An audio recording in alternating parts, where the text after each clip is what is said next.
A very good morning to all our esteemed panelists and our friends who are watching us live on YouTube. Welcome to this virtual roundtable. Microfocus presents IT in the post-COVID era.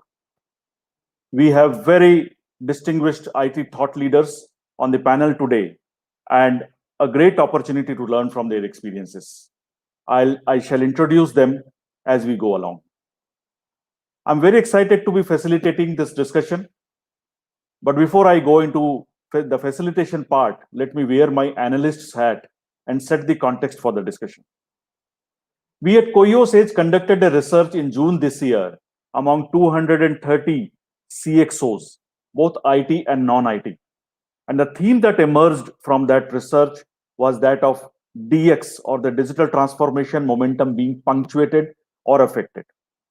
We further built a debate around those research findings, and 21 thought leaders came together and collectively agreed that although budgets are cut and reprioritized during the crisis, in many other ways, the digital transformation drive has been catalyzed.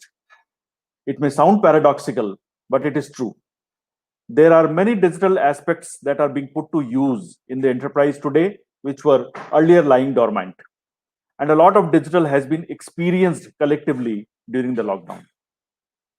The top management is more aware and in favor of digital transformation today. In the survey that I mentioned, more than 50% of the non-IT CXOs agreed that DX is in fact their top priority moving forward from a mid to long term. There is more evidence of them being embracing digital, and higher relevance of digital seem to be emerging than ever before. This survey was in fact done at a time when businesses were in the middle of responding to the pandemic. But over a period of time, today, in my opinion, there are three critical priorities that any leader, IT and business, must rise up to the occasion and address. One, the businesses are looking at regaining the growth momentum back and build strategic capabilities to thrive in the future. Two, they are planning or maybe already done so in terms of opening up. So there is this whole gamut of activities that is required to assure safety of people. And three, they are all looking at building agility, resilience, efficiency, and security into their IT operations for supporting the first two priorities. The demand on IT to respond with speed, to engage with customers, support remote working, and ensure physical safety is very, very high today. New lessons need to be learned on how to build IT management and operations for the new normal that is settling down in businesses. And that's exactly what we are going to do today. Collectively learn new lessons. With those few words, let me now invite my panelists one by one to share their perspectives. In order to achieve the most in the given time frame, I suggest that each panelist speaks for 4 to 5 minutes to share their views on the three priorities, post which we will have an open discussion. Let me take the honor of inviting our first panelist, Mr. Neeraj Mehta, who is the head of corporate IT at Apollo Tyres Limited. Mr. Mehta is a highly experienced IT professional with extensive experience in IT industry for 26 years. He has handled responsibilities of large programs, projects, budgets, policies, and global IT operations. Mr. Mehta possesses over 10 years of international experience of working in the US and in Asia Pacific. Over to you, Mr. Mehta. Thank you, Kapil. Well, it is really interesting these days when the world is going through a very huge crisis, and IT is the main enabler actually ensuring that the world is still moving as far as the businesses are concerned.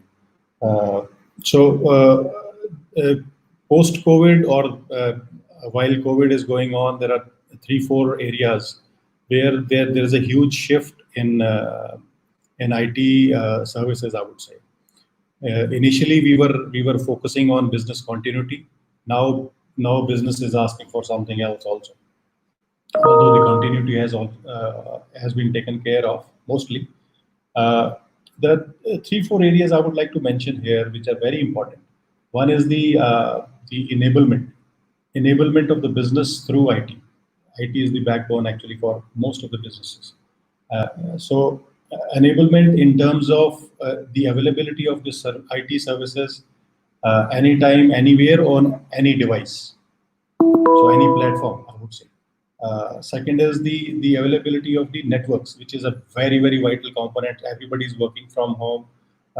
They are not there in metro cities. Some of them are working from remote areas, and network connectivity is a huge challenge. Earlier, the organization used to have the ISP, MPLS links, and all those things, which were more inbound. Now it is more outbound because your users are sitting outside the organization. They are not sitting in offices. They are coming virtually to office. So there is a huge shift actually over there also in the strategy. The next is the end user virtualization, where I'm seeing a lot of enablement which is required. End user virtualization, or bring your own devices, or that focus is back actually on those kinds of things. Organizations cannot afford to have given every device actually to end user. So they are asking end users to actually bring their own devices, and they are enabling them actually on the platform. This is for more from an IT services enablement standpoint. The next shift I have seen actually on the digitization. So every process, every organization is asking every function to digitize their processes, digitalize their processes, so that the availability can be provided through IT actually wherever people are sitting. That includes your users, that includes your customers, that includes your vendors, and all the other stakeholders. Third thing is the analytics part. Since we know that the resources are in limited form, your supply chain got crippled, your manpower availability has been reduced to at least 30 to 50%. Your cash flow is also crippled because your sales and everything is affected by that. So you have to have some sort of intelligent platform to ensure that all the resources which you have are utilized properly and they are not getting wasted. And in fact, they are helping you to bounce back as quick as possible, so that you are able to meet the challenges. Last but not the least is the cybersecurity portion. There is a huge focus on cybersecurity because the attacks and the frauds have increased many folds actually in the last 4 or 5 months. So and I cannot emphasize more on this. Whatever you have, if it is not secured enough, it is as good as not having that. So I mean, plus you have a risk of losing a lot of intellectual property, data, and everything. So these 4 areas I would say has seen a lot of change. In fact, see change in the demands from the business side. Over to you, Kapil.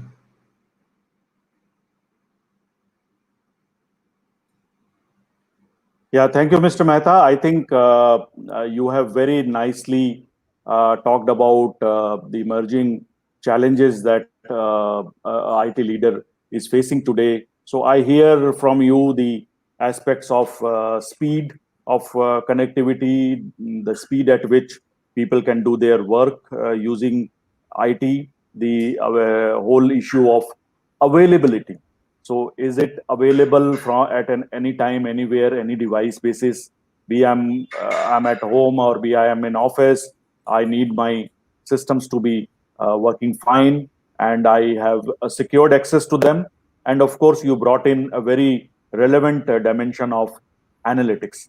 So my question that comes to my mind, is how easy or difficult it is to now quickly do so many things together? I mean, to me, they appear to be a lot of things. I mean, were organizations kind of prepared beforehand, or do you think there is this realization that has come? These things have become important post COVID, and now organizations will take their time to kind of gear up.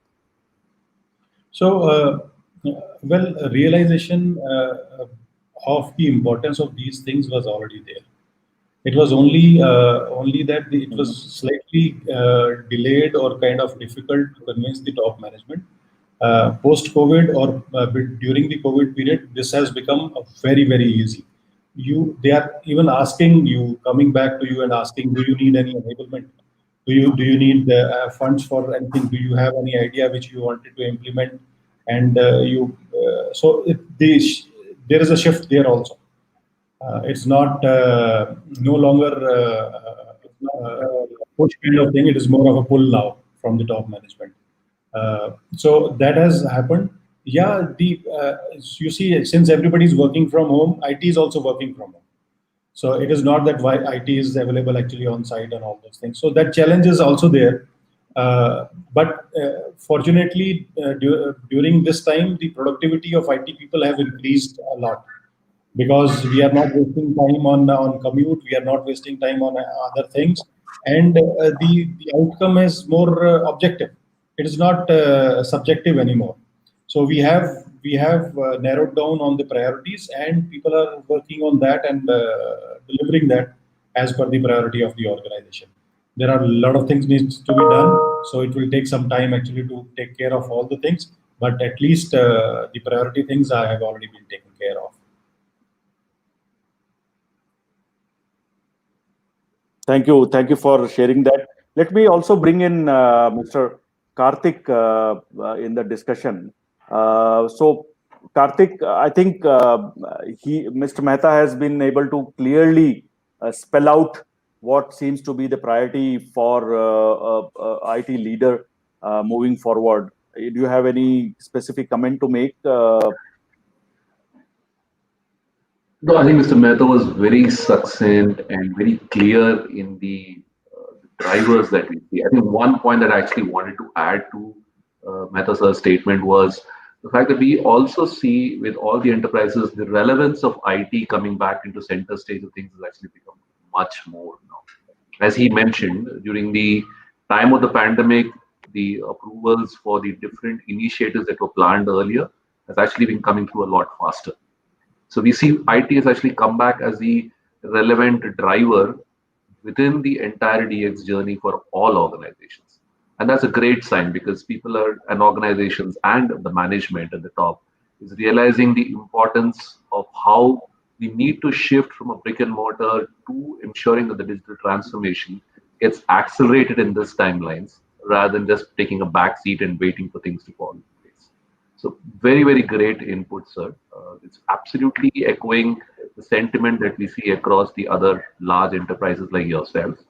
And it's good to hear that this is an approach that we ourselves take, which sort of mirrors these four pillars. In fact, ironically, the GTM for us is actually aligned according to the 4 points that you mentioned. Whether it is BCP or shifting from BCP to business continuity to DR and readiness there, to the impact that you mentioned about enablement across different availability of services, whether it is IT, network services availability, security, cyber risk, which is the other vertical that we have. The fourth vertical for us is analytics. So actually the 4 points that you mentioned actually exactly mirror the way that we actually go and approach solution sets with our enterprises. So thank you for sort of validating the approach that we are taking in line with the thought leaders that you also bring to the table. Thank you, Dr. Kapil. Yeah, thank you, Karthik, and thank you, Mr. Mehta. Mr. Mehta has a hard stop at 11:55. He has a board meeting, so we'll allow him to go today, but we will catch him some other day and have this discussion carry forward. Yeah, thank you, Mr. Mehta, for taking time out of your busy schedule and being with us today. Thank you. Thank you, sir. Thank you, sir. Thank you.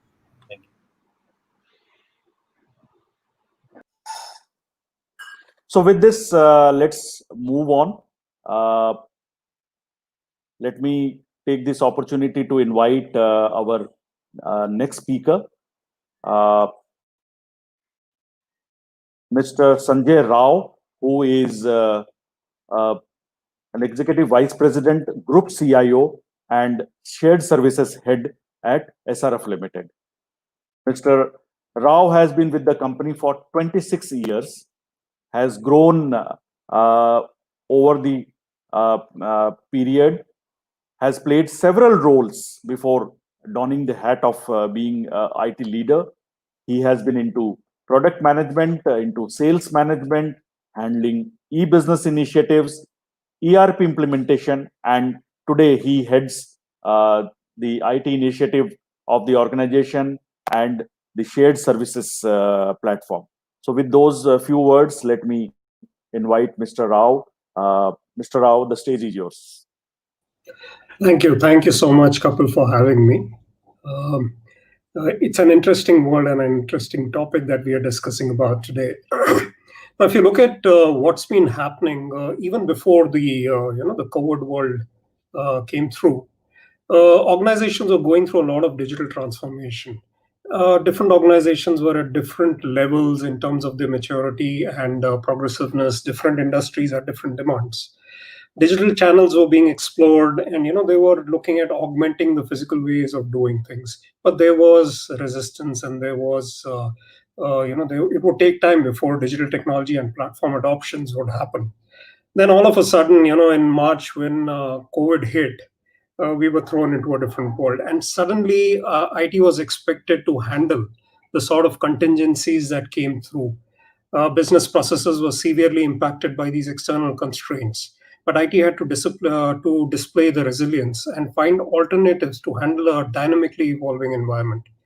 Operational processes, manufacturing processes, supply chain, manpower productivity, all of these were impacted. But it was IT which was expected to be the game changer to keep the business engine running. And I think most companies have done well there, and new models, business models evolved also in this time, which would have otherwise taken a long time for it to come through. But suddenly we are seeing a lot of organizations going to online selling, online support, online teaching has become big. You have online medical support happening now. Supply chains have got transformed. So so actually, these were changes that were anyhow going to happen sometime in the future, but these got accelerated, and accelerated how? It's in a really, really big way. Now, so this was and still is actually a great opportunity for IT to display agility, resilience, and efficiency in handling IT operations, IT applications, complete innovations through IT technologies, and so on. So these changes actually can be fast-tracked, and that is what was expected. We also in this space saw a lot of paradigm shift happening, something that wasn't really envisaged the way it came through. To give you an example, organizational boundary used to be what used to be defined pretty well. Suddenly, we are all working in a boundaryless space. It's no longer about perimeter security anymore. It's about actually the security going along with the data, and data could reside anywhere. We would look at working from office on authorized devices for most employees. Suddenly, we were talking about a new paradigm saying work from anywhere on any device, and you should still be as productive as you were, or probably even higher than before. We had designed our networks looking at most of the people sitting inside the corporate network and actually accessing information outside to a limited extent. Suddenly this whole thing got turned around topsy-turvy, with majority of the organizations sitting outside and trying to access content inside the network. And we suddenly had to deal with a network bottleneck which we weren't really ready to handle. So suddenly a lot of initiatives had to come in place, or rather they were already there, but it had to be scaled up to the extent that these didn't become constraints. So that happened. Then similarly, earlier cloud technologies would be seen with an eye of suspicion to some extent, but suddenly cloud became the new normal. I mean, it was easy, fast, quick deployments, and with adequate security in place, and with the management getting convinced on data privacy standards being maintained on the cloud as well, there was suddenly a preference for that, which used to be otherwise complicated. Likewise, suddenly, online training has become a big thing. We would struggle with getting people into classroom training sessions, but holding a 200-member online training session on any type of skill in the organization is now looked forward to. People want to skill up on these areas. It was earlier about IT people doing all the technology development and doing analytics and so on. Certainly, people are now looking at these technologies to be used by citizens, and citizen developers and analysts are again coming in. So it's actually quite a changed world, and a welcome one at that. But how have organizations handled this? So the ability for IT teams to actually use a hybrid IT environment where you're able to quickly deploy your workloads onto the cloud or onto your data center in a virtual environment, to have either DR or test dev environments in the cloud, or your entire productivity solutions running out of the cloud with complete data backups for users happening there. Data security through proper data classification, having information protection lying around with the data, and securing your data wherever it is became of paramount importance. Likewise, earlier, like, content was available only on official devices, but we had to make that available on your home devices, on your personal devices. But it had to be done in a way that data leak could be prevented. So all of these solutions, which were there in the pipeline or were already deployed, finally reached a very good level of maturity inside the organization. So likewise, there have been lots of changes, lots of things around, say, software-defined WAN, SD-WAN. Our ability to deliver IT solutions, in an agile and resilient manner, has actually become a very important ability. And that's where we are scaling up our IT teams, joining up with the right partner sets, so that we are able to look at the digital transformation that is now required to adopt this new way of working. Because going forward, some things may come back to normal post-COVID, but a lot of things are here to stay. And it is up to us to take advantage of this and be able to deliver new models and new ways of doing things. And for that, you require the right platforms and right technologies and the right skill sets inside the organization to be able to do all that. So so in a gist, basically that's the sort of environment we've been pushed into, and it's good. It has taught us a lot of things, and we've had to scale up really fast in having to do all this. It is a challenge because there are a lot of other priorities also going on. There's a lot of taxation related work that has come up. We have e-invoicing around the corner and so on, and suddenly a new set of integration requirements using APIs and all that has become the new norm nowadays. So the teams are really very, very tightly stretched in terms of what all we can do. And that's where an earlier point that I made becomes very important, that how do you empower the rest of the organization also to contribute? How do you make them citizen developers, analysts? This is going to become important going forward, because as we have automation coming in, robotic process automation coming and making the mundane jobs being automated, people will move on to higher order jobs. And as they move on to higher order jobs, they are expected to skill up a lot on the technology side as well. All of this has to be facilitated by the IT teams. So our job profiles are going to change a lot. I mean, the way we need to handle even post-COVID is going to be of a very different nature. So in closing, I'll say that there are challenges that have emerged. Data security, the earlier speaker also talked about, is a big concern. The threats have increased, and accordingly, monitoring needs to improve. Data security, as I said, has to move with your assets, have to move with your data assets, and there is no longer a boundary protecting you. And we have to have capabilities around all that.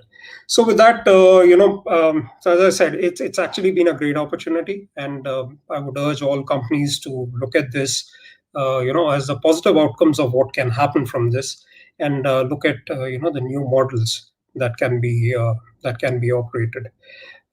Thank you so much. Back to you, Kapil.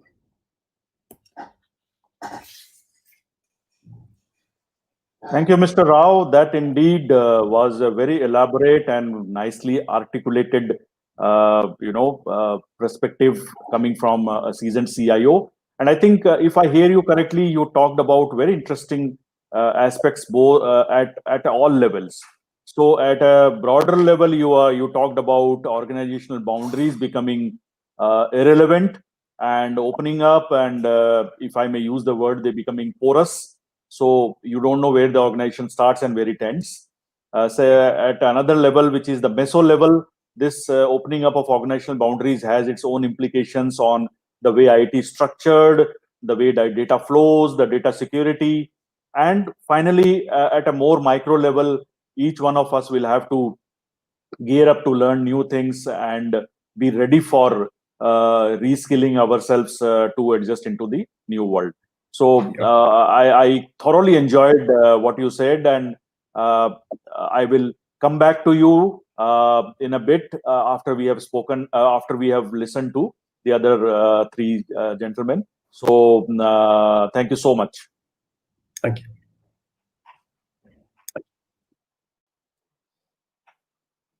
So with that, let me now move to our next speaker, Mr.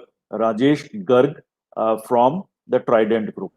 Mr. Garg,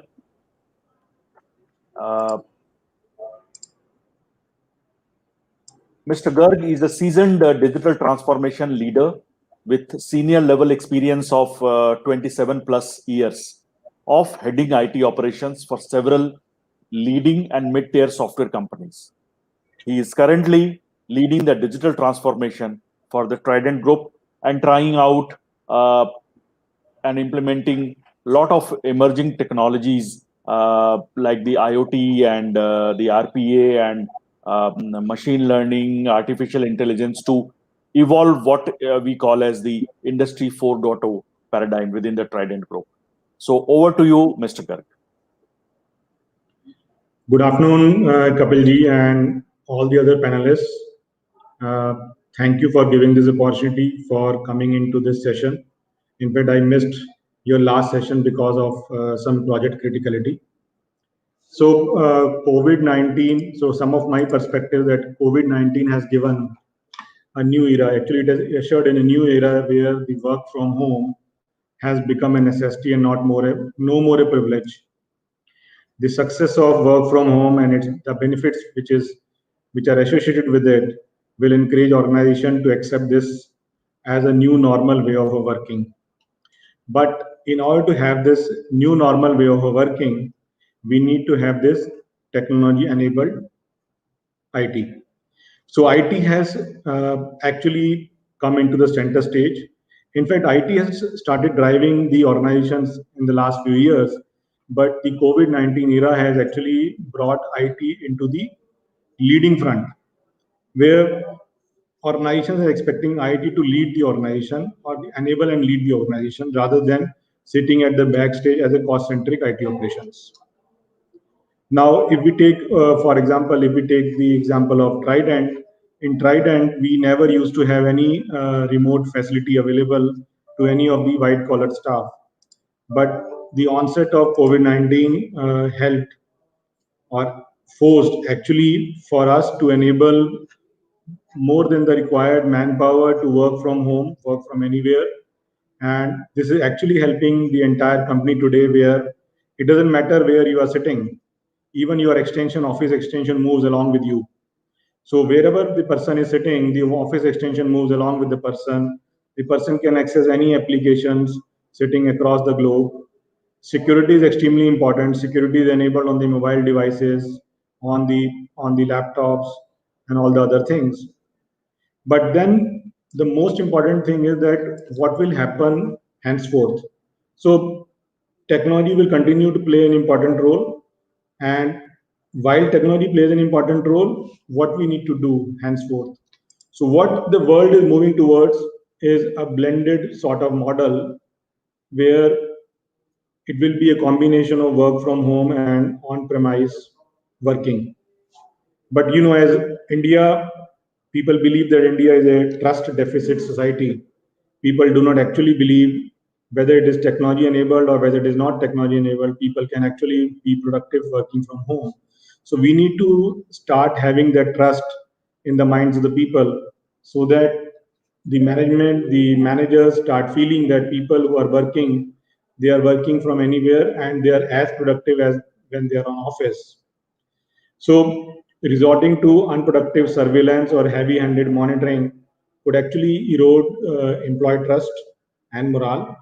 And hence, we should start believing in our workers through technology-enabled infrastructure and IT, where people feel the comfort that yes, whatever it matters, whether it is COVID-19 or any other thing, we all can work safely, securely, anywhere, from anywhere, at any time. So that's what is happening. Economic conditions are forcing companies to take extraordinary measures to reduce cost and drive the productivity. And it is important that we need to have engaged, creative, and high performing workers more than ever as earlier. And optimizing these blended working modes and enabling staff to work from anywhere and be more productive, whether it is on premise or virtual, will help companies to come out of this difficult situation. Now, for instance, I will tell you the advantage of technology. For example, I will take the example of Trident, where our sales staff used to go to US or the other countries for market weeks, and we used to have market weeks every quarter. Now, because of the COVID-19 impact, they can't travel. But what we have done is, like, we have implemented the virtual touring to our plants, virtual touring to our entire product portfolio, so that the customers can visit there and take decisions instantaneously and place the orders. Even what we have done, we have enabled the customers to directly log their leads and opportunities into the Salesforce, which is implemented at our end. Which means that they do not have to depend on my sales team to log their orders. They have direct access, which in turn basically saves approximately 6 to 7% effort of the sales staff to process the order. So this is what we are seeing now. So the post-COVID area, as well as during the COVID era, people will see the technology initiatives becoming more and more prominent, and people making use of those technologies more and more, and in turn improving the productivity, efficiency, and the output of the people. This is actually leading to a large transformation sort of thing. It can be a digital transformation, it can be human transformation, it can be called as a technology transformation, but actually it is leading to a large transformation, innovative world where IT will sit at the leading edge and will drive the companies. So that is what my perspective is. That's what we are seeing. And from my company's own perspective, even during the COVID era, we took large initiative, like what Mr. Mehta said, that networks are going to be important. Our application access will be very important. The security will be very important. And we have taken some large initiatives, like the movement to SAP S/4HANA, which we are about to go live in the next few days. We have embarked on the journey of cybersecurity. We are trying to make sure that each and every piece of data is safe and secure, each and every access is safe and secure. And we have also embarked on the journey of the large network transformation across the entire 24 plus plants, where including the Wi-Fi switches, even the fiber cables are getting revamped and changed to the state-of-the-art technology. Collaboration is at its highest end, where, like, today any employee can connect to home, connect to office applications. They can work from anywhere using any of the technologies like Cisco, Microsoft, which we have implemented, and they can be connected to the company's infrastructure using the secure socket VPN layer, and that's where we are. So technology has extremely played an important role during this COVID area, and this will continue to play an important role in the growth of the company, which is actually on the verge of growing very fast at this stage, even during COVID-19 stage. Hope I could give my perspective in the way I wanted to give.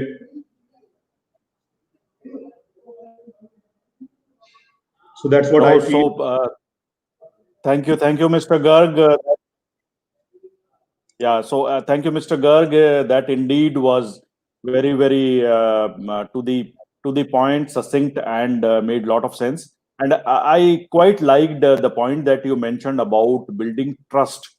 I think during the initial days of the lockdown, uh, because it was all new and we were all working with a herd mentality of coping with a pandemic or a life-threatening situation, the enthusiasms were very high. So things worked for some time. But I understand over a period of time, working from home can only be supported if you have trust built in and from both sides. It is not just trust on the part of the employees, but also on part of management that people are doing their work and it is being measured and productivities are not affected because people are not sitting in the same premise or close to each other.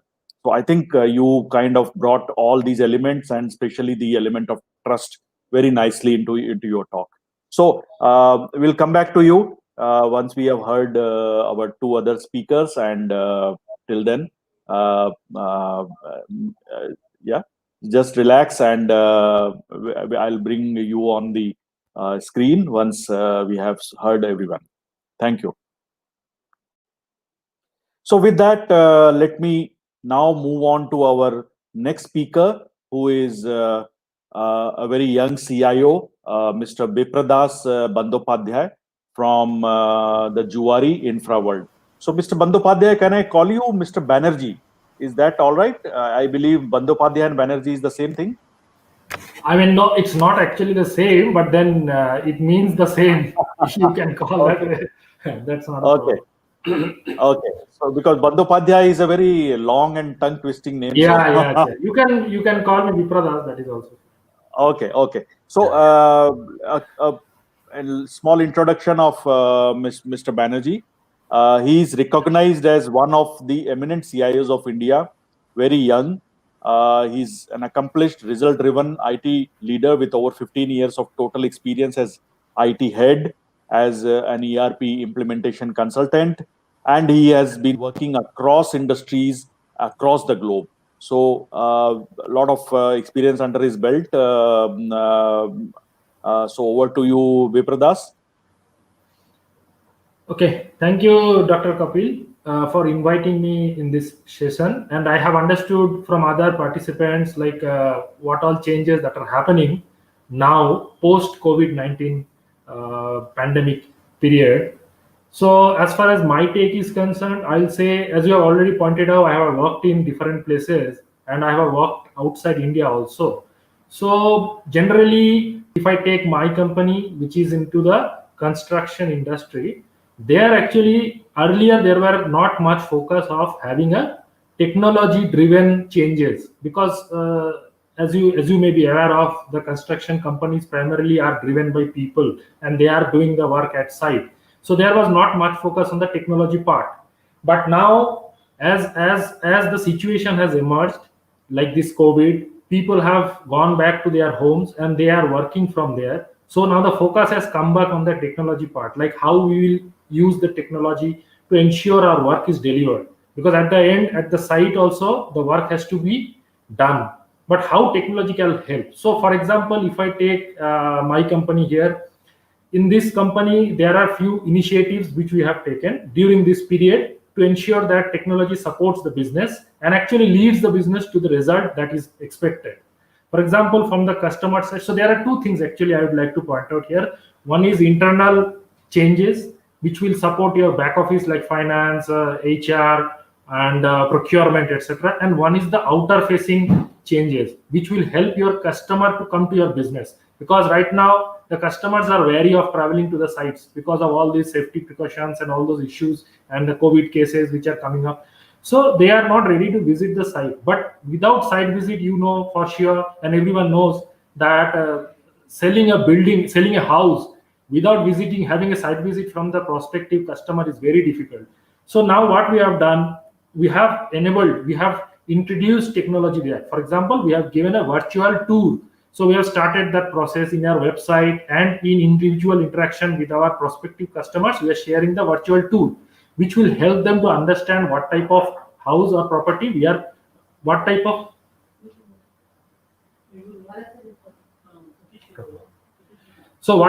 house we are actually delivering. So in that case, that customer feedback was very interesting to know that people have got very much interested now. They have to understand, they have now understood that this company is bringing on technology to help them decide, because it is a lifetime decision of purchasing a house.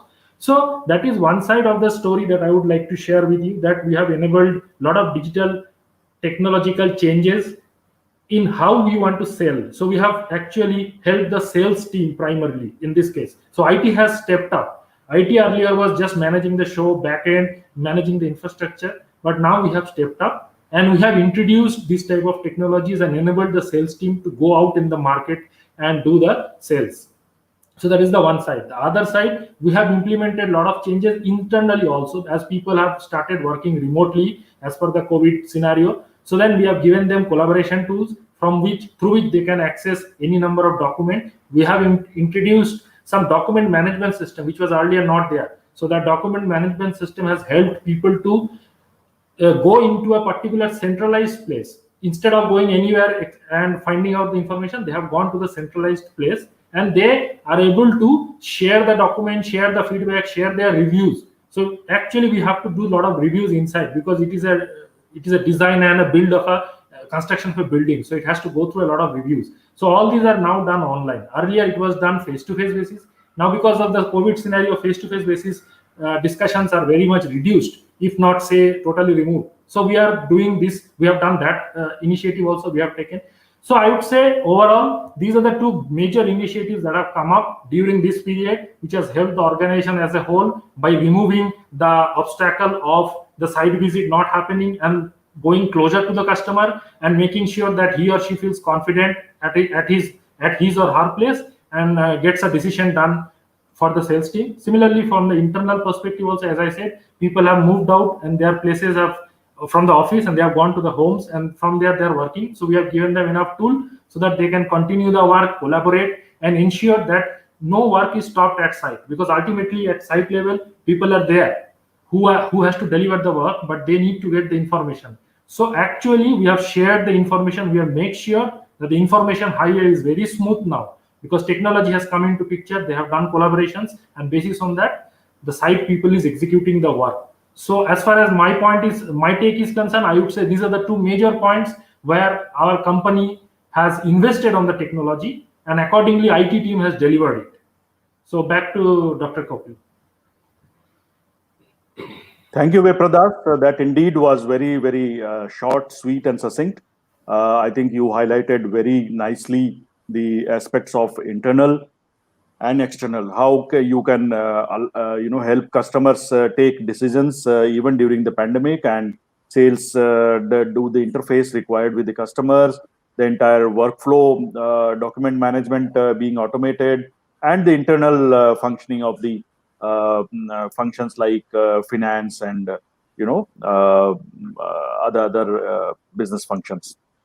On a lighter vein, I think your challenge is not working from home, but helping people get the home first and then work from home. Yeah, exactly. Yeah. So in construction, there are no point of working from home. It is a new concept now. Earlier there was no concept. People are at site only. They have to work at site and deliver it. Yeah, you are actually working on home. You are working on their homes. So you are actually working on their homes so that they can work from home. Correct. So thank you so much. Thank you so much for your insights. I will request you to wait for some time. We have one more speaker to go, and then we will open it for discussions. I'm kind of getting very interesting perspective from each of the speakers, and kind of very excited and delighted. Yeah. Thank you. Thank you. So with that, let me move on to our next speaker, who is a dear friend and an industry veteran, Mr. N. Karthik. And Mr. N. Karthik is basically a seasoned sales leader and an HP veteran. He started his career with HCL HP in 1995 and moved on to Micro Focus when HP sold its software business to the former. So, Mr. Karthik, you had the opportunity to listen to the four interesting perspectives shared by the seasoned IT heads. So we are waiting for hearing your perspective on that.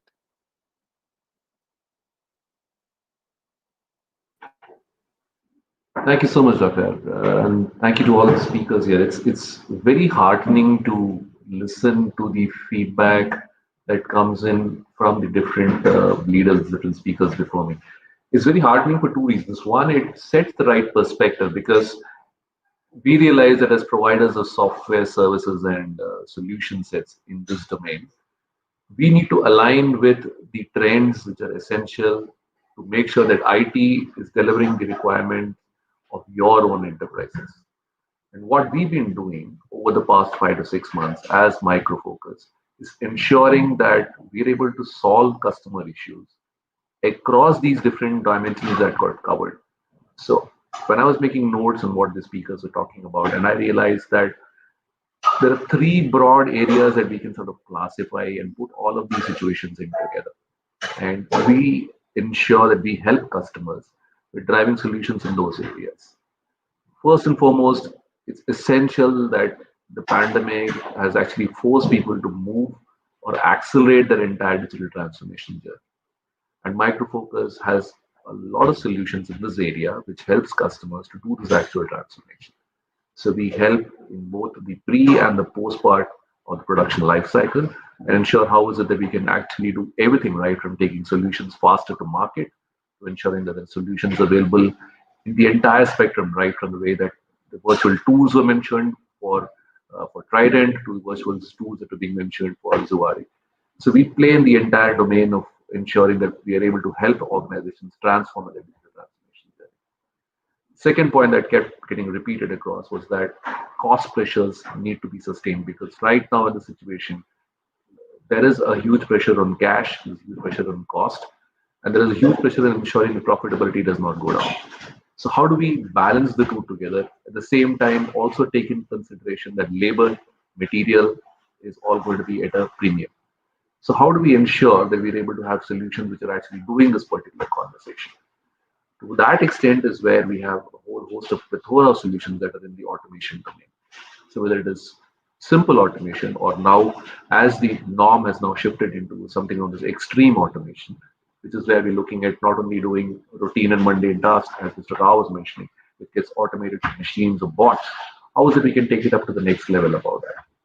Right? That's the other piece that we really work with. And last but not the least, it's essential that we ensure that we work with organizations to increase the capacity and the capability to work remotely. As everybody mentioned, nobody was prepared for this random and huge shift which happened. Right? A 90-10 workforce where 10% of people would work from home has now actually become the other way around. You've got something like about 30% of people coming into office and 70% of people working from home.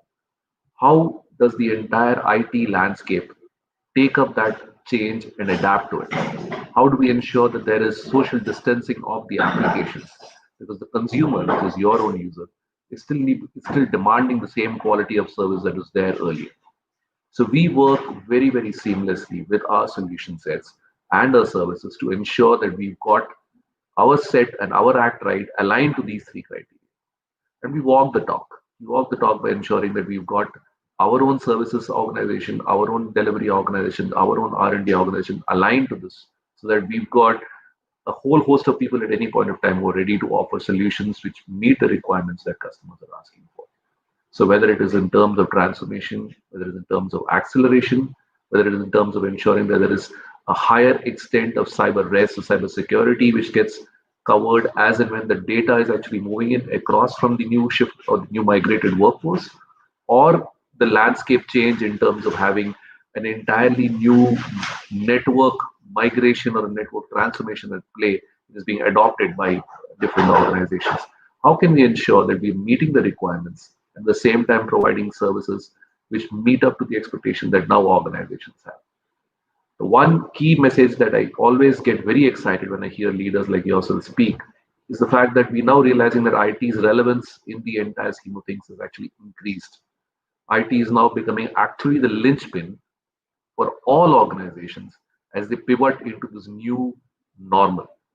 The new normal, as again, I think it's again Sanjay was mentioning, is going to continue. This is how things are going to be there going forward, at least some of the things. And IT has now become the key cornerstone in ensuring that this new normal actually gets maintained. And we are at the forefront of providing technology solutions which help organizations do this transformation and at the same time meet this criteria of lower cost, increased automation, and increased innovation, and ensuring that the digital transformation journey gets accelerated and not impeded. Thank you, Doctor.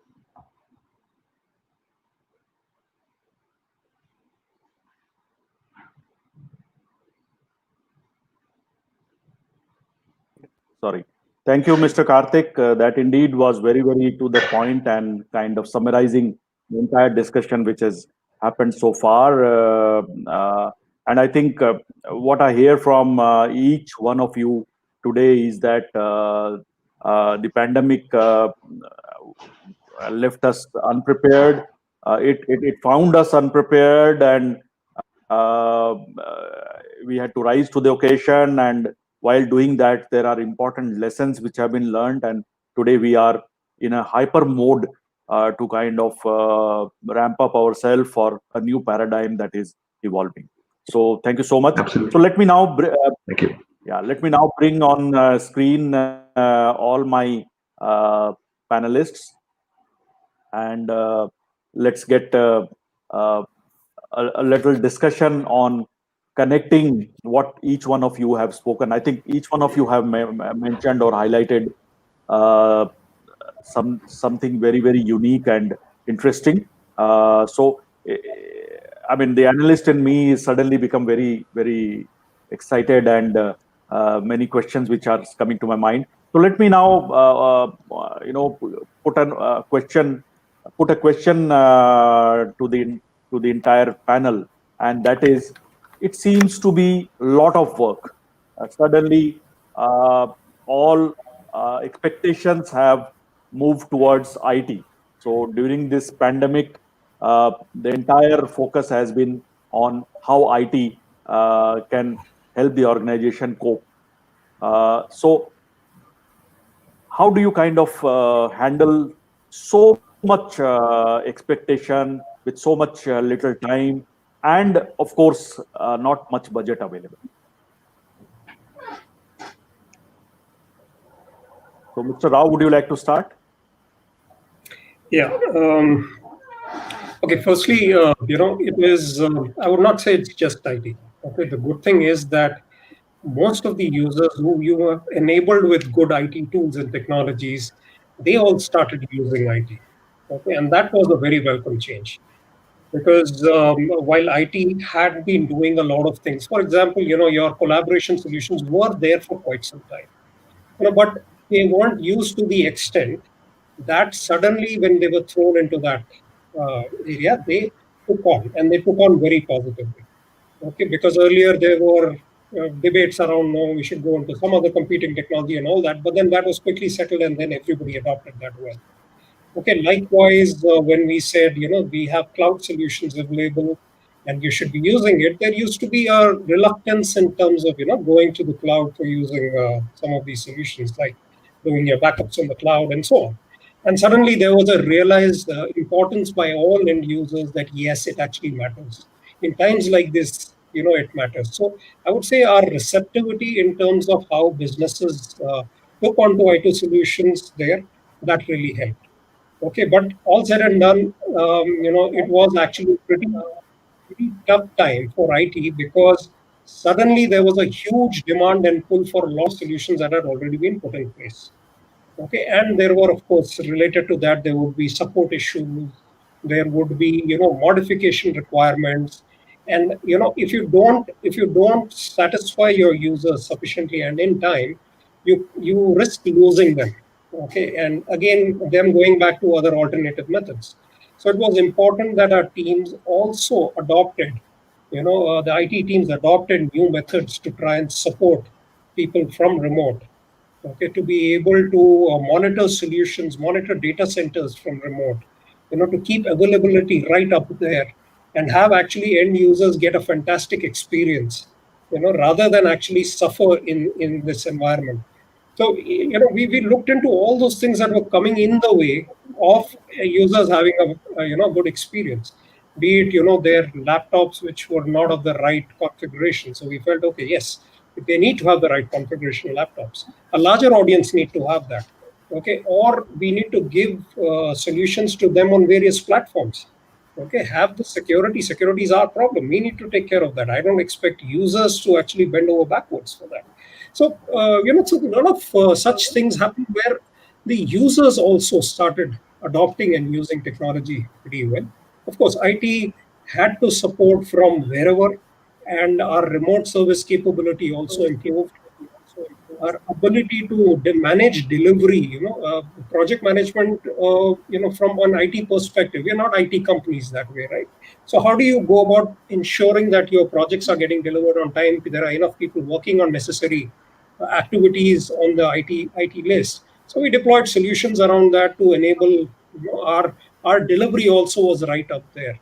Adopting things like DevOps at times, adopting new agile methods, and bringing in citizen developers and analysts I talked about into the projects more deeply, so that they were able to contribute. So a lot of such things happened, and I would say in this environment there was a lot of good receptivity in terms of business users wanting this sort of thing to happen, and that is what helped. So it is actually a collective victory, rather than any IT going and saying that it is because of IT. It's actually because users adopted IT, and IT was able to ensure services were working and up and running, that this thing happened. So I would put it that way. It's like it's a collective effort that helped. Yeah. So what I hear from you is that some part of it has been a blessing in disguise. It kind of helped get the user support in terms of using some of the tools which were there, but maybe were not utilized to a great extent. And it kind of made them realize that IT is required, so there was a higher receptivity. No doubt, I think that's what we hear from.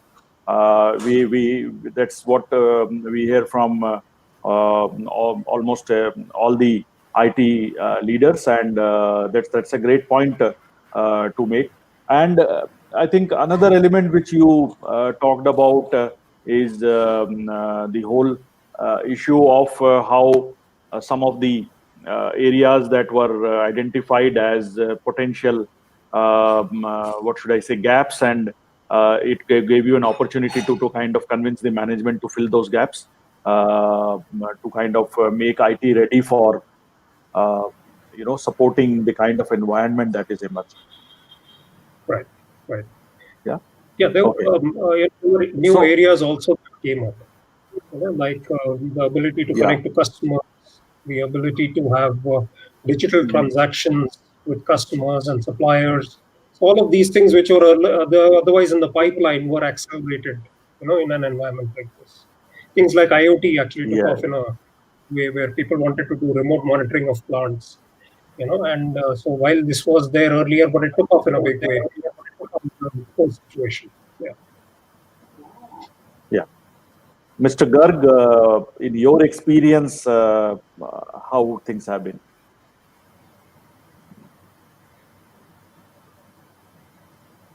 Yeah. So our experience has been really good during COVID-19 times. We are actually working in the technology. So we are in the process of making live lot of things. So people are expecting us to do things much faster than it used to be earlier. So because everybody believes that we have now got the bandwidth to get it done. Fortunately, we have purchased most of the technology before the COVID-19 happened. So almost in the month of January, February, we actually embarked on the journey of network transformation and the S/4HANA journey, where we had purchased the licenses as well as purchased the hardware for the network revamp. So people are believing more on the technology now. So people believe that yes, everything should remain connected always. Even all my plants machines are supposed to be connected. Today it is only 40% plant machines are connected to SAP. So now we are getting more and more demands on the augmented reality, on the analytics, on the connectivity of the machines, IoT, and all those things. So people are becoming more and more conscious and more aware, because that is what the need of the hour is. So truly speaking, technology has picked up a lot in my company. Remote access, like even my department never had any remote access before COVID-19. So any production issue, they were supposed to be in office work physically.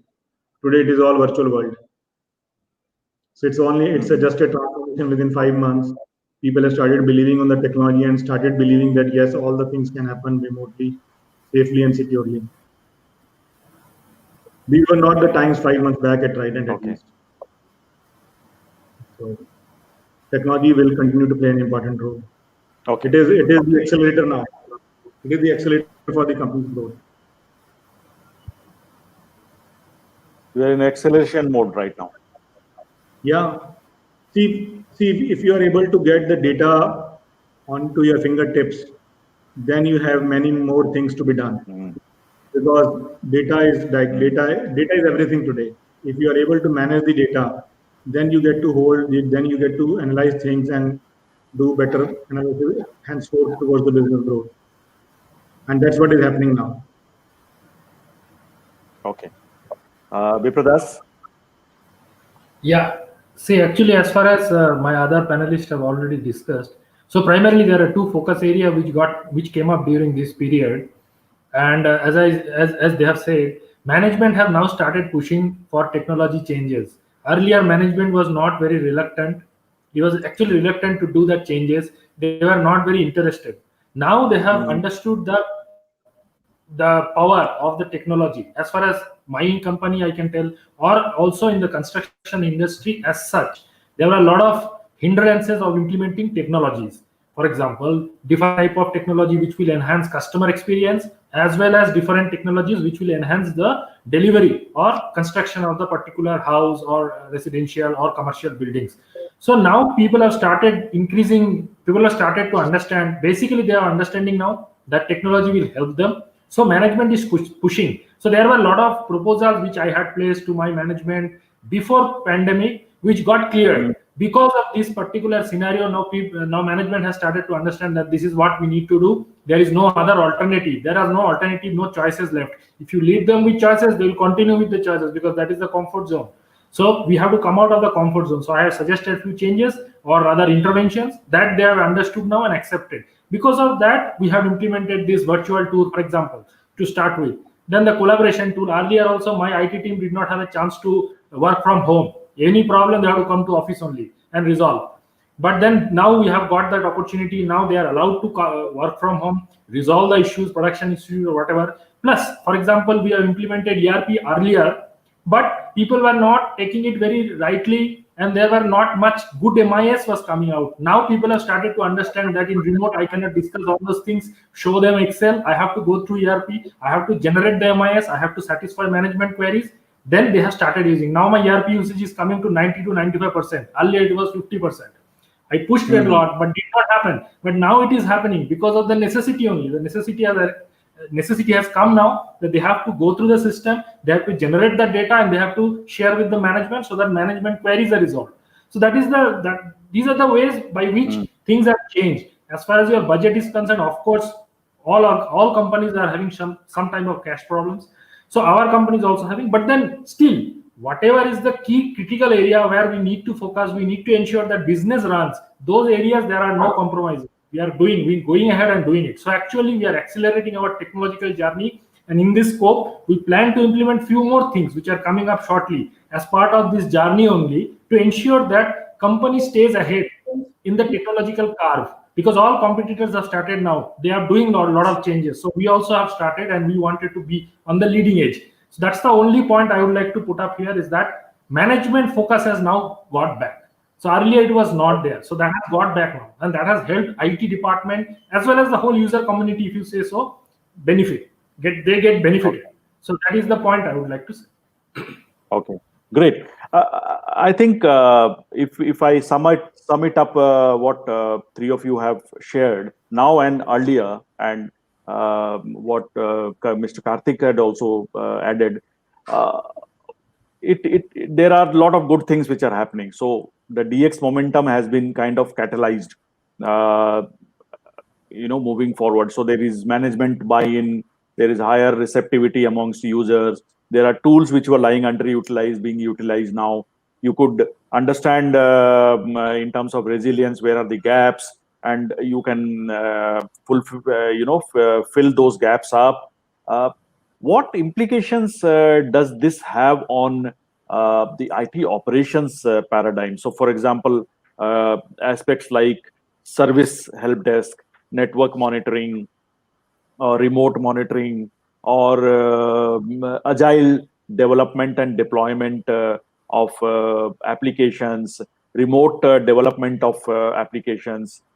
If you put all these things together, what seems to be the priority moving forward for you? Are these areas really becoming aspects where you need to now focus upon and gear it up so that it supports the kind of IT environment that is evolving and fulfill the demands of the business? Mr. Rao, maybe we'll start with you again. Yeah. This point that I made earlier, where we had a boundary earlier, now it's boundaryless. Yes. That's actually defining a lot of things, redefining a lot of things, if I may put it that. Earlier, for example, our assets or the PCs and all would get patched up inside the office environment. And suddenly now, when you're outside, and we didn't allow patching to happen earlier from outside, because patching has to go through, a lot of testing before it can be applied onto user machines and so on. But we have to completely redesign the way we do our patching so that it happens from the cloud in a controlled ring manner. So those sort of mechanisms had to be put in. When we said we wanted to move data to the cloud and be safe and free, because people are going to use mobile devices and all, we had to be sure that we could control what happens on that data. So which required DLP that should work on the cloud and all your entire asset range. It required data to be classified and protected and does not move out of the enterprise unless it's authorized. So we had to put in proper information rights management solution. Again, some of these were there in place, but hadn't been used to the extent they were supposed to get used. So these got driven in a big way. Likewise, there were many things that had to be put in. Our VPN solutions, for example, we had two in place. We had to put more to ensure, all our entire workforce could properly connect. Had to increase bandwidths on that. And increase capability of what people could do. So set up VDI capabilities on that, or remote desktop management capabilities, and provide them with proper monitoring dashboards so that they knew what was happening in our on-premise data centers or on the cloud environment that we had, or in the DR site in Chennai. So we have 3 sites which we had to monitor from remote to know what's happening. Even things like monitoring what's happening with your UPS or what's happening with your AC when you're not there. It's a discomforting thought initially, but one had to adopt to, those sort of things. So a lot of things, solutions were put in place to ensure that we were able to work from anywhere. Likewise, my entire team got distributed all over.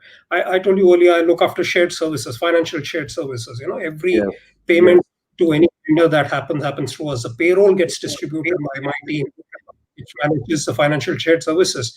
Now, those operations could not come to a halt. They had to run, and we had to enable every shared service person to be able to work from his home. So the desktops were sent to their house, their desks were sent to their house so that they could work from there. Entire solution was digitized so that they were working on digital documents reaching their desks, and they were able to work and give complete shared services operations globally to all our vendors, to all our employees. And see, these were things that we had kept as a contingency plan ki 2 din chala lenge agar kabhi koi downtime aaya to. Suddenly this became norm.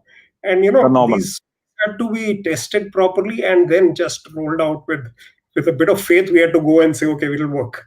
So of course, whatever issues came, we had to solve all of those that came. And we stabilized all that. So suddenly now people are discovering that, yes, they are definitely as productive or even more productive as compared to earlier. Yes, we miss our social time, but we try and do that with we collaborate on birthday celebrations on Teams, for example.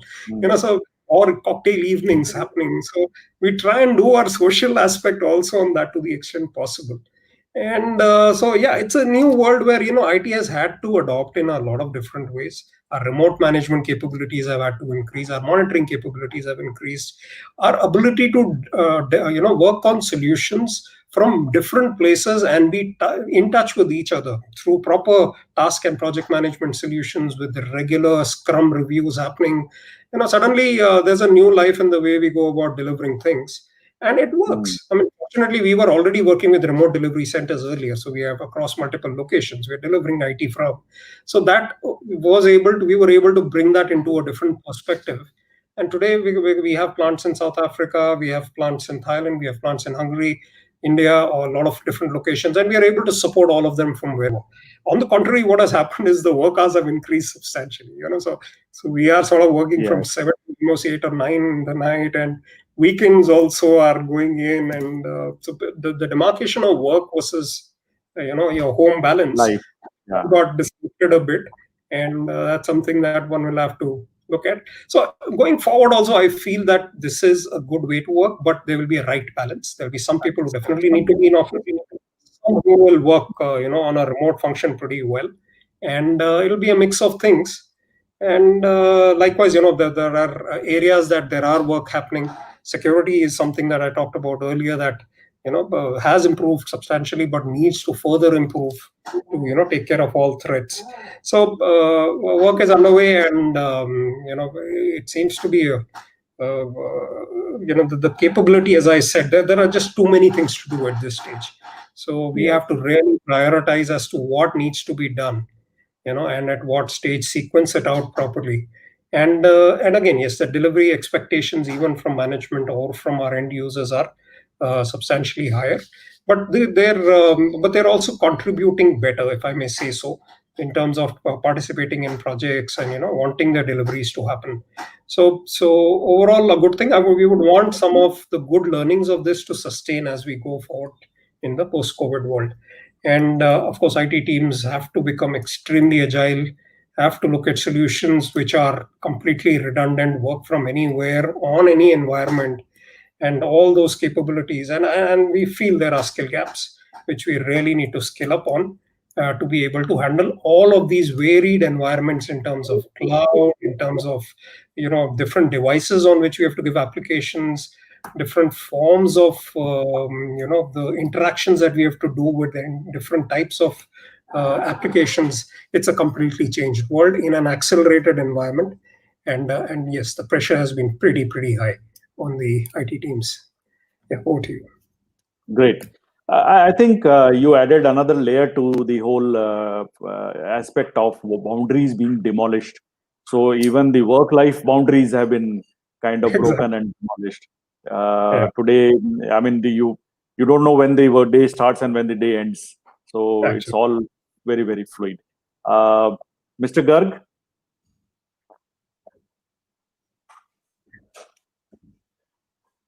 Yes, sir. Yeah. Anything to add onto that?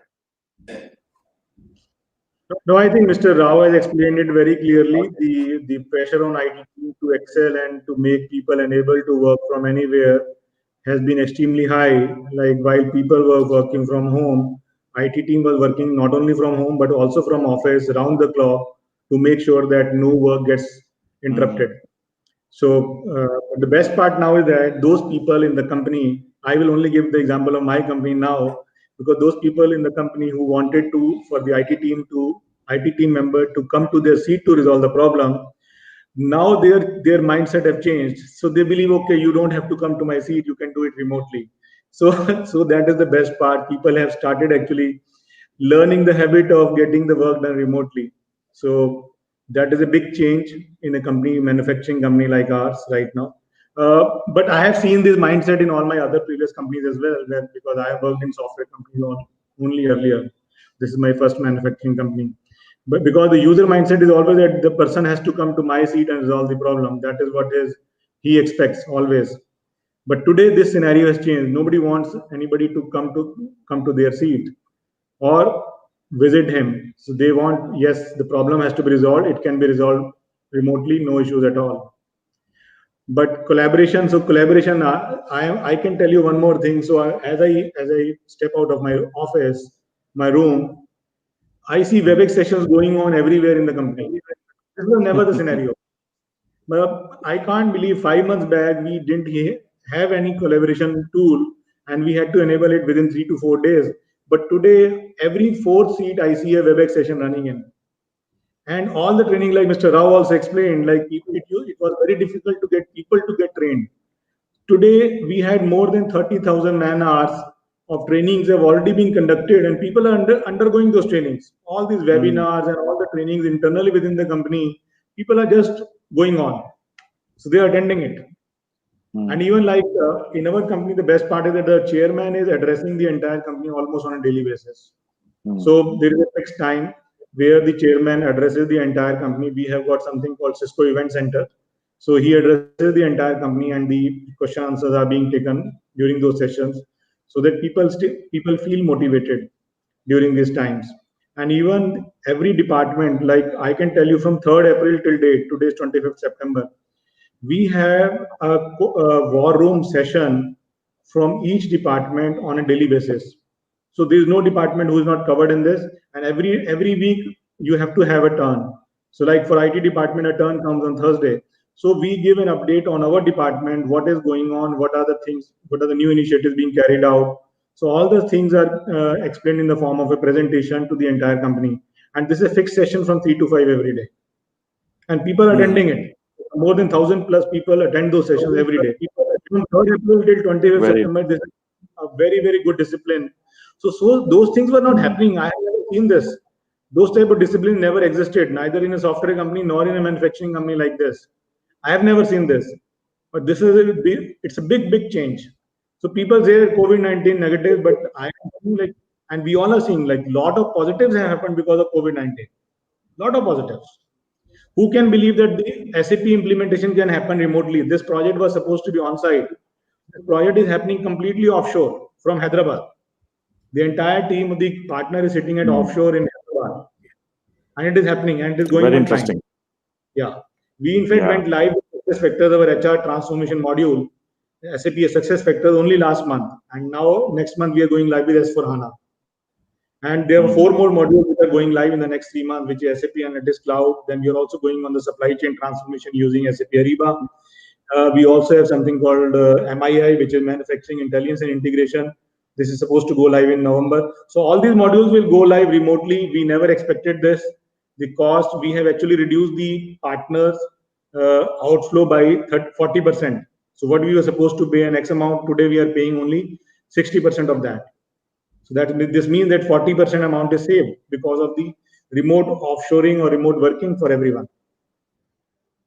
So really good times. Yes. At least on the technology front, we are on the technology. Yeah. People are enjoying the technology, and people are speaking that language because every third system or laptop, a WebEx session is going on in the company. No, so at times I wonder that if this pandemic would have happened, say, 20 years back, it would have been very, very difficult. Today, at least we have the technologies and tools to kind of cope with it. So I believe that God doesn't give you a problem without the ability to handle it or cope with it. The solutions are all there. You just need to enable them. That's it. Yes, absolutely. So, Vipradas, you would like to add anything to that? Yeah, just everything. I mean, all the focus areas have been discussed by Mr. Garg and Mr. Rao. So, just I would like to add one point that user discipline has increased manifold now, because now they know that they have to deliver the activities or complete the work at home. So they have to utilize the technology. There is no way about it. People, the senior person, starting from vice president and going till junior person, assistant clerk, everyone is using technology now. There is no other choice left to them. So that is the basic change that has happened. That is one of the positive or the learnings from this particular COVID-19 period. And of course, IT operation, as I said, everyone has already pointed that a lot of stress has come up to the IT team. Of course, our team is stressed out because in the sense, actually instead of say 40 issues in a day, now I'm getting 400 issues. But anyhow, it is manageable because we are already doing remote support. In our industry, it is a headquarter based support, and all other places, site people, we have to support remotely only. So that practice we have to continue. We are continuing from last few years. So we are able to cope up. It's not a new thing for us. That's what I wanted to tell. Yeah. So as far as the team is concerned, the team was ready on that path, and they were able to cope up. That is the good thing. Yeah. But apart from that, from business side or from the user community, the support that we have received is actually splendid. I would say it's a fantastic achievement that we have done, which would not have happened if this COVID was not there. I would tell you now only that it would not have happened. 50% of the work which you have done now would have been zero if COVID was not there. So we are able to manage it. We are able to get proper support from management and from user community. Because without that, IT department itself does not exist. When the user is there, then only IT is there. Otherwise, what is the purpose? So basically, IT department is running the show only because user community has helped. So that I would like to add. That's all. Great. And I think if I were to put it in a phrase, the only highway available today is the digital highway. So you have to take it. So I think great comments and perspective shared by all three of you. Now let me go to Mr. Karthik and give him the privilege of the final words. What do you hear? I mean, Mr. Karthik, I'm sure you have been interacting with a lot of users and having conversations on similar lines. What is that which comes to your mind? I think it's pretty much a synopsis of what is being shared by everybody, right? Everybody is its team, so everybody has got a unique flavor that they bring here. So when I look at what Sanjay is saying, I love the fact that he uses the word citizen analyzer, citizen developer. Sorry, that's a very cool word. It's basically nothing but ensuring that there is collaboration happening at different levels. But that's something that we're seeing more and more, which is what Mr. Garg is also mentioning in terms of saying that the amount of people who are actually getting onto the collaboration platform or collaborating internally is a lot more than what was there earlier. Or even with what Mr. Vipradas is mentioning about the fact that he's got ITs existing only because the users are there. These are all more realities that we keep hearing everywhere from every single industry, irrespective of the industry that we go and talk solutions to. What is really relevant from what I get to hear or what I get to see in my conversations with enterprises which are as large as yourself is the essential fact that as a linchpin, IT is really here to stay. And it's really shifted. There has been a definite paradigm shift in terms of the way IT is getting viewed internally. Right? It is not or no more a cost center. It is actually a linchpin. It is ensuring that all the DX transformations that you've got in mind is actually getting accelerated, which is great to see. And what enterprises are looking for is to ensure that you have a partner of choice who can actually walk this digital transformation journey with you, with the experience that he's got, that he's bringing to the table to ensure that this transformation happens really smoothly. Right? So that's a great thing to see. As I said, all these conversations that we have on this platform that Dr. Kapil has provided or any other industry platform that we get into, the learning is tremendous. It's great to hear the usage of technology to solve issues that people are facing on the ground, irrespective of the industry that they are in, whether it is discrete manufacturing or process manufacturing, or it's BFSI, any industry that you look at, the way the technology is getting used to solve problems that people are facing on the ground is really commendable. And we're extremely happy that we get these platforms to learn and hear from leaders like yourselves, which gives us the reassurance that what we are bringing to the table is the right thing. Right? All of you had a common theme mentioning, including Mr. Mehta earlier, about security being really critical and the importance of security transitioning not only at the end user level, but the way the data transitions through the entire life cycle. So how is it that we're ensuring not only stuff like DLP, or how do we ensure that there is enough security that is going through the entire life cycle of the solution? I think Sanjay again mentioned about agility in the entire deployment of, or to rephrase it, time to market. Very bandied word, but faster time to market has become much more critical than ever before. Why do we need to have a virtual solution for an industry which is infra like Zuari to ensure there is faster time to market? How do I do a virtual tour to a customer sitting in the US for an offering that Trident is bringing to the table, faster time to market? I'm sure there is something similar that SRF is also doing in terms of getting stuff faster across the market. So the key messages for us continue to resonate around these pillars that you mentioned. So we need to collaborate better. We need to bring our solutions better and faster in a much more seamless way, which helps you transform your DX a lot faster, a lot quicker, in a secure manner, which is very, very, very critical. And that's what we continue to strive at and ensure that we continue to excel at. And we will continue to strive further to make sure that this is a continuous journey that goes on. Thank you, Dr. Kar. Thank you, Mr. Karthik. Indeed, very, very insightful, and you kind of summed it up very, very nicely. Thank you so much, all of you.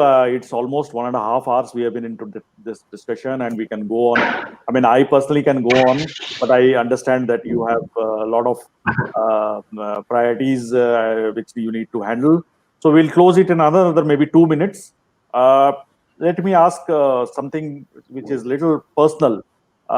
What is that you have one goal that you would like to achieve personally or professionally for the next 6 months? Let me start.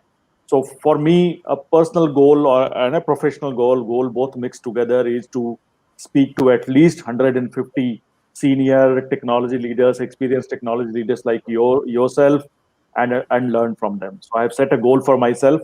I'll speak with at least 150 such technology leaders in the time to come. So may I hear your goals? What is that you intend to achieve in the next 6 months? Mr. Rao? Okay, I haven't thought through about it. Yeah, but when the pandemic started, at that point in time, I thought, okay, while we are in this, in this forced situation, there are certain things that can happen that otherwise you always were looking for time for it. So there were things like, I said there are books that I always wanted to read. There were skills that I always wanted to pick up. Okay, and for example, I like playing the guitar and singing along. So, I had set some targets for that. Likewise, setting targets for personal fitness and saying that I'll try and lose this sort of weight, though that didn't happen. Okay, but hopefully going forward next 6 months, we'll try and work on some of those. And essentially, yeah, it's about one is personal skilling up in various areas to be able to, have a better outcome in what I do for my organization, and as well as try and see if I can contribute, back to the family as well as much as I can during these times. So, while we've all been saying the pandemic has helped IT and all, I hope the pandemic ends soon. Okay, we have to be able to do things and support things irrespective of such exigencies that happen. And I think this is the time to really personally skill up to be able to handle the new world. It's going to be a very, very different world after the pandemic is over. So essentially all about personal skilling up in different areas. Yeah. Very interesting. Very interesting. Mr. Garg? So if we talk about personal goal, so I have set up a personal goal of having at least 1 hour of workout every day in the morning. And the result is that I have reduced 5 kg of weight because I have done already 512 kilometers in the last 85 days, and that too on the terrace of my house. I have not gone out.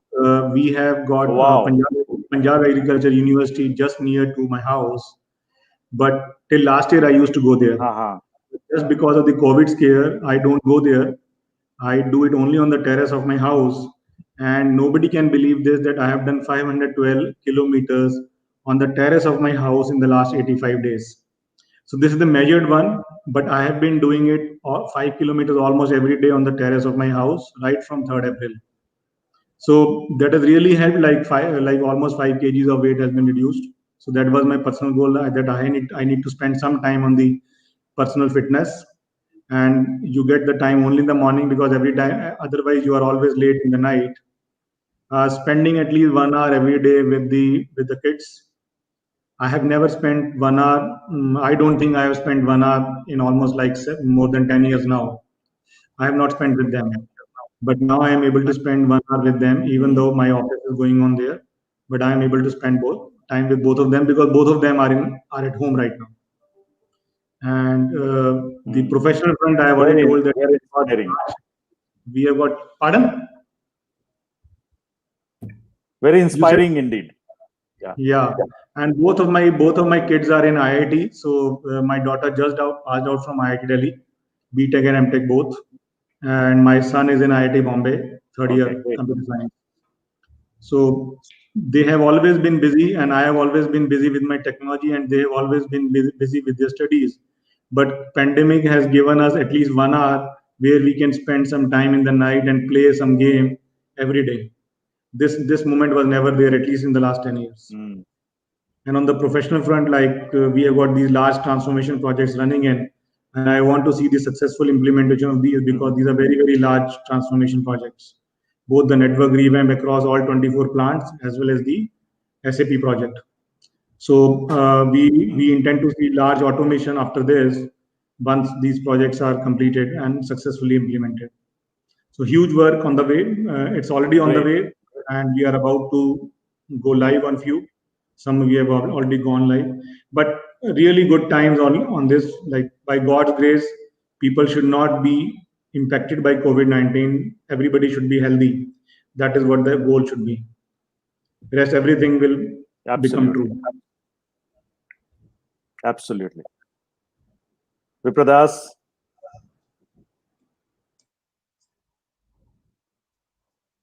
Unmute yourself. Yeah. Sorry. So for me, actually, there are two parts. One is for the personal front. I would like to continue my workout, which I left few months ago. I was not able to continue. So lose some weight for sure in the next 6 months. And then in personal front only, I wanted to do a certification because recently I have completed PMP certification. And then I wanted to do a further one. So this time, the opportunity I'm getting now, I should utilize and improve my personal skills. And on the professional side as well, I wanted to have my team upgrade on some particular technologies, which will be utilized in the upcoming years. So it is a forward-thinking decision. So we have identified so that my team will go through. So I hope by all these activities which are related to training and some personal fitness, I will be able to achieve in the next 6 months. Great. Mr. Karthik. Well, let me just stick to a personal goal and not the professional one. I think the personal one is the one who's more tricky here. I just wanted to make sure that I can give something back to society. Wanted to ensure that there is some way in some small means that I can go and contribute back, which seems to be more difficult than what I initially thought of, because somehow you just want to make a difference, right? It cannot be a monetary contribution to an NGO which is actually doing something. It doesn't seem to satisfy a portion of you inside. You should be able to do more. And I'm still trying to find out what is it that I can do more to give back to society. I'm still on that journey, not yet arrived at the destination. So let's see where it ends. Very, very noble indeed. Thank you so much, Mr. Rao, Mr. Garg, Mr. Bandyopadhyay, and Mr. Karthik. It indeed has been a personal pleasure for me to kind of speak, discuss, and listen to your experiences. And I would wish you all the very best in meeting your personal as well as professional goals, and we'll keep in touch. Thank you so much for giving us 1.5 hours. We had asked for an hour. You gave us 1.5 hours, but I hope that it was worthwhile for you to spend this time and kind of connect with each other. And I have personally learned immensely. Thank you so much. Very insightful. Thank you so much. Yeah. Thank you Thanks so much. everyone for good insights. We'll keep in touch. Yeah, sure. Thank you. Thank you.